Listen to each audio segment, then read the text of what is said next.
I'm Lander with Faster Skier, and I'm here with Jessie Diggins and Gregg, silver and bronze medalists in the 10K freestyle individual start here at the 2015 World Championships in Falun, Sweden.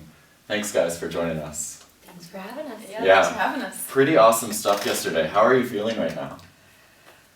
Totally overwhelmed in the best way.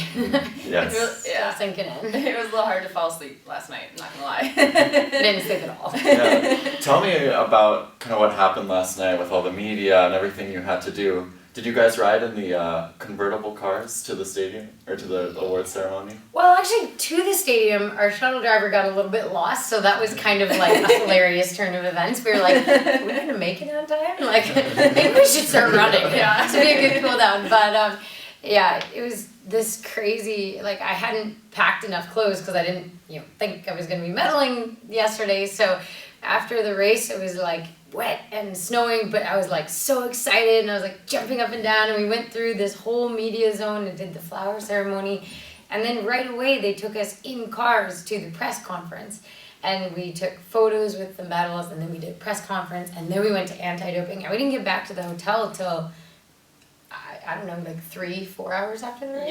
Yeah, It was quite a bit crazy. later. After the race, usually you're pretty tired, but as soon as I finished yesterday and saw the final results, I went through a period where I wasn't thirsty, I wasn't hungry, I didn't feel pain, I was just sort of like in shock almost in the best of ways, and the adrenaline kind of carries you through all the media appearances we had to do for the rest of the evening. And what has the response been like from your fans back home and even here too? Oh my God, everyone's going nuts. I love it. It's so cool. And I think there's this moment yesterday right after we did all the yelling at the cameras where I just like broke down and started crying, because that's when I realized what this was going to mean to people back home. Because these medals aren't just ours, they belong to all of US skiing and all of these little kids in Minnesota who are now going to be like, just so psyched to go out and train and race their hearts out. And I think it's really cool to see the response back home and to know that we're able to hopefully inspire the people who have been inspiring us our whole lives. Yeah, I mean, I got so many awesome Facebook notes and emails and instant messages that I wanted to say thank you, everyone. I haven't had time to respond yet. I'm sure Jessie feels the same way. Not even close to enough time. we're gonna work through it soon, but we got them, and we appreciate every single one of them. They all mean the world to us, and we're just happy to represent the U.S. and make everyone so proud back home. Yeah, and Jessie, going into yesterday's race, what did you think you were going to be able to do? I mean, I know that, warming up, I was trying to remind myself, I'm in the best shape of maybe my life. I think I've never been in such good shape before, because I've been tapering and finally resting so much and letting all of this training sink in. And during the team sprint, I felt really, really good. So I knew that I was, ready to go, and that I was ready to ski fast as long as I was able to focus and carry out my pacing plan and just not let any weather or course things or anything distract me. But I just kept remembering what Matt was saying in the meeting, where you just got to remember, why not me? Because I've trained so hard. I mean, everyone on this team has trained so hard, and we want this so badly. And so there's maybe an opportunity, especially at championship events and Olympics. Sometimes the favorites don't always come out on top. It's crazy how that works. And so it's kind of like, okay, there's that open spot on that podium, and this is my chance, and I have to go grab it.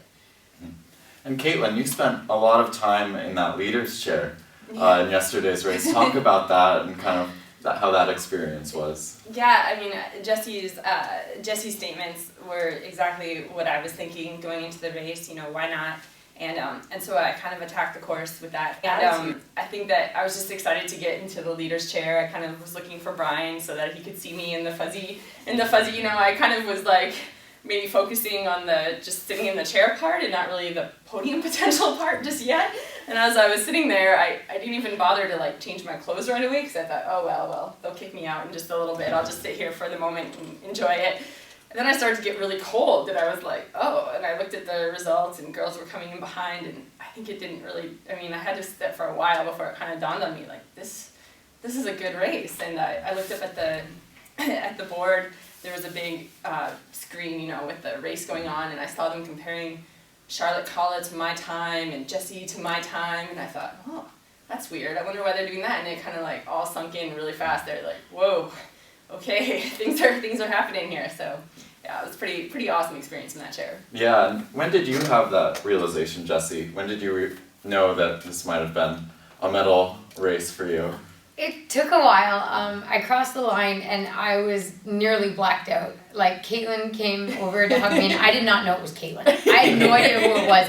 She was like hugging me, and I was like kind of like doing this like half crying, half screaming because I couldn't breathe and I thought I was gonna die or throw up or everything at once. I don't know.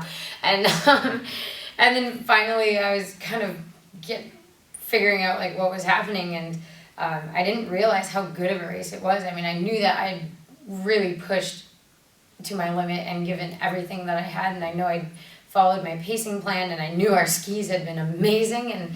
But it was kind of the same thing. I was sitting in the leader's chair, and then you see that split board in front of you, and it's showing you exactly where you're standing at, like all the points of the course, and I was like, holy shit, this is happening. Wow.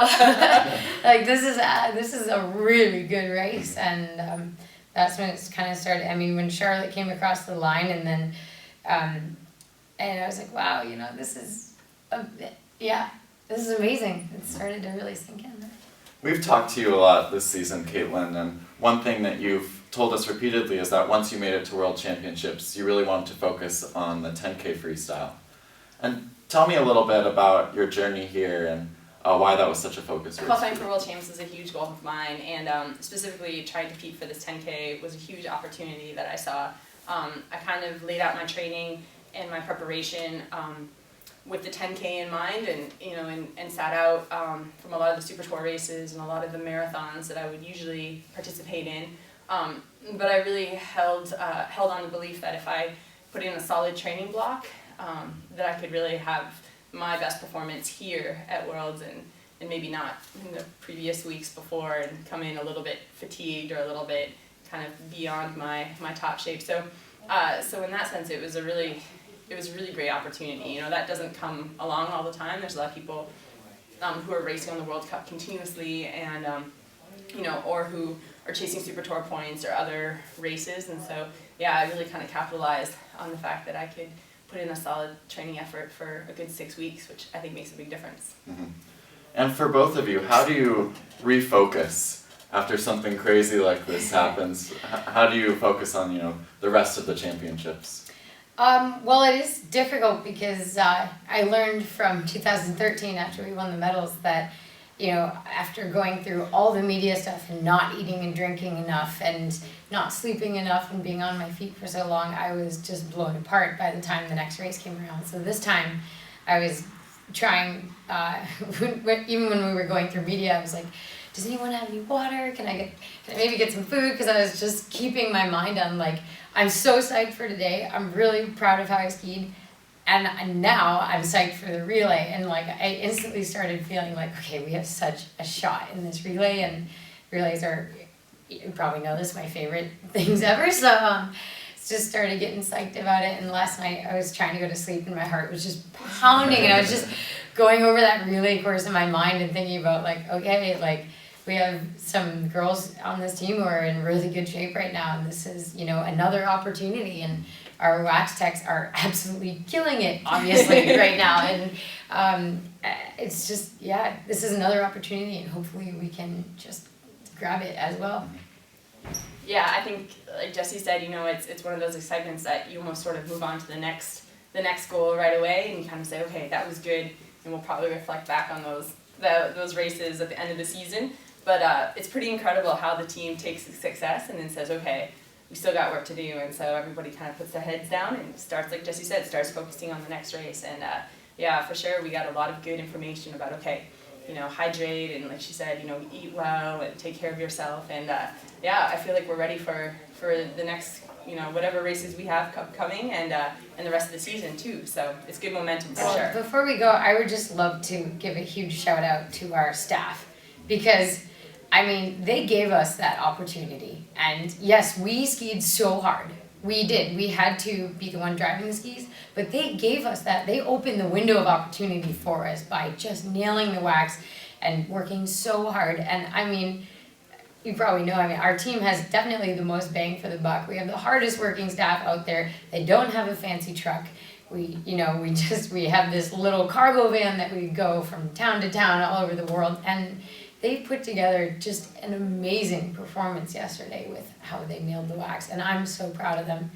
And we're so lucky to have them. Yeah. It's pretty incredible. Some of them have come over here on their own time. I mean, it's pretty amazing to hear them say, like, oh, I have to answer work emails after this. And you think, oh my goodness. I mean, they're up and gone before we even, think about getting up, and they don't come back until way after we've already kind of started settling down and chilling out for the evening. And they're just working. And like Jessie said, I mean, it's an amazing feeling to show up at a championship event and take a couple of steps on your skis and go, whoa. These are rockets. This is awesome.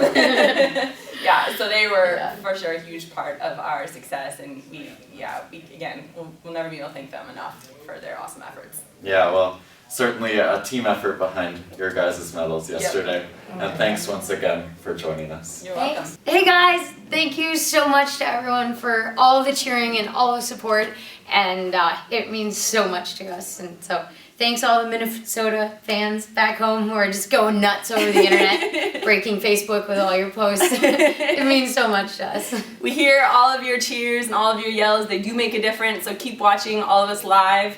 And keep cheering like you never have before. There's lots of racing still coming up, and we hope that there's a few more of these to share back home when we get there. So keep it coming, and thanks again. We definitely appreciate it, and it means the world to us.